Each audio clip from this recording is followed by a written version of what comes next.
வீக்கெண்ட்ல போர் அடிக்குதே அப்படின்னு சொல்லிட்டு எங்கேயாவது போலாம் அப்படின்னு நினைச்சு வந்தது தான் இந்த ஃபன் மால். என்னதான் ஃபன் மால் வந்துட்டு வீட்ல இருந்து பக்கத்துல இருந்தாலும் நாங்க ஃபன் மால் போறதே இல்லை, ப்ரூக் ஃபீல்ட்ஸ் தான் போவோம். இப்பதான் ஃபன் மால் வந்து ரொம்ப நாள் கழிச்சு வந்திருக்கிறோம். ஹாய் எவ்ரிவான், எல்லாரும் எப்படி இருக்கீங்க? எல்லாரும் எப்படி இருக்கீங்கன்னு சொல்லிட்டு கமெண்ட் பண்ணிடுங்க. நான் நல்லா இருக்கேன். அதுவும் இல்லாம இந்த பெரிய டெடி பேர் பொம்மை வேற ரொம்ப அழகா இருந்துச்சா, சரி அங்க போயிட்டு வீடியோ எடுக்கலாம் அப்படின்னு சொல்லிட்டு நாங்க வீடியோ எடுக்க ஸ்டார்ட் பண்ணோம். அங்க உட்காந்து ரெண்டு அக்காஸ் வந்துட்டு இறங்கி போயிட்டாங்க. புதுசா வந்துட்டு ஒரு ட்ரெஸ் வாங்கியிருந்தேன். ஒரு டீ-ஷர்ட் 2 டீ-ஷர்ட் வந்து ஆன்லைன்லேருந்து ஆர்டர் பண்ணி வாங்கியிருந்தேன். 2 பேண்ட் வந்து பக்கத்து கடையில வாங்குனேன். 2யும் போட்டு பார்த்தப்ப ரொம்ப நல்லா இருந்துச்சு அப்படின்னு சொல்லிட்டு ஃபோட்டோ எடுக்கலாம்னு நெனச்சேன். ஆனா கடைசி வரைக்கும் ஃபோட்டோவே எடுக்கல. இந்த பெரிய டெடி பேர் பொம்மைய வேற வீடியோ எடுத்துட்டு இருந்தோம் சுத்தி சுத்தி. மேல டாப் ஃப்ளோர்ல போய் எடுக்கும்போது இன்னும் நல்லாவே தெரிஞ்சுது.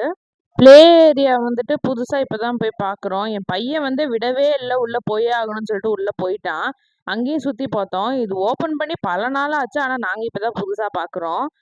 அப்புறம் மெக்டானல்ட்ஸ் போயிட்டு ஐஸ்கிரீம் வாங்கி சாப்பிட்டோம். நாங்க ப்ரூக் ஃபீல்ட்ஸ்ல வந்துட்டு ஓப்பனா வெளியிலேயே இருக்குமா, அங்க சீக்கிரமா கிடைச்சிடும். இங்க ஒரு ஐஸ்கிரீம் வரதுக்கே ரொம்ப நேரம் ஆச்சு.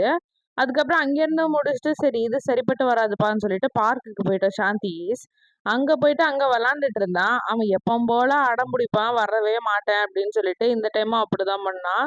அவனை தூக்கிட்டு போறதுக்குள்ள ஒரு வழி ஆயிட்டோம். அப்புறம் அங்கேயே வந்துட்டு போயிட்டு சாப்பிட்டுட்டு அப்புறம் வீட்டுக்கு ரிட்டர்ன் வந்துட்டோம். உங்க வீக்கெண்ட் எப்படி போச்சுன்னு கமெண்ட் பண்ணுங்க. அடுத்த வீடியோல பார்க்கலாம். பாய் எவ்ரிவன்.